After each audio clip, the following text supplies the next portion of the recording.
Алматыда Тынышпаев атындағы логистика және көлік академиясында ұйымдастырылған көліктегі қауіпсіздік және цифрландыру жөніндегі 5-ші Еуразиялық форум аяқталды. Іс-шара ТМД елдерінің көлік әкімшіліктерінің өкілдері мен сарапшыларын жинады. Олар көлік саласындағы өзекті трендтер мен жаңа технологияларды талқылады. Қазақстан теміржолы басқарма төрағасының орынбасары Талғат Алдыбергенов халықаралық деңгейде тәжірибе алмасудың маңыздылығын атап өтті. Сондай-ақ алдағы 3 жылда компания 1000 шақырымнан астам теміржол салуды, ал 2029 жылға дейін 500-ден астам локомотив пен 11 мыңнан астам вагон сатып алуды жоспарлап отырғанын айтты. Компания қозғалысты басқаруды автоматтандыру және қауіпсіздікті арттыру үшін заманауи технологияларды белсенді енгізуде.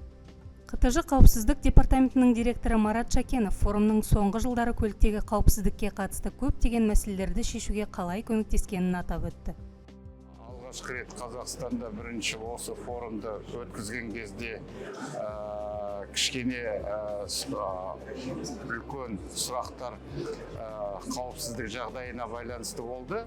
Содан кейіннен қауіпсіздік пен мынау цифрлық қолдануды және автоматизация деген системаның бүгінгі заманға сай керек екенін көріп, біз соны ары қарай қолдануға үлес жасап жатырмыз. Форумға шетелдік мамандар да қатысты. Әзербайжан теміржолдары қозғалысы қауіпсіздігі департаменті бастығының орынбасары Асат Маметов цифрландыру олардың компаниясы үшін стратегиялық маңызды болғанын атап өтті. Технологияның қарқынды дамуы бізді цифрлық шешімдер туралы ойлауға және трендте болуға мәжбүр етеді. Бірақ Әзербайжан теміржолдары үшін цифрландыру стратегиялық қажеттілік болып табылады. Жыл сайын мен форумға қатысамын. Қазақстан теміржолы қауіпсіздік тобымен байланыстамыз. Командасы өте дамыған және олар бір жыл ішінде үлкен қадамдар жасады. Олардың мотивациясына таң қаламын.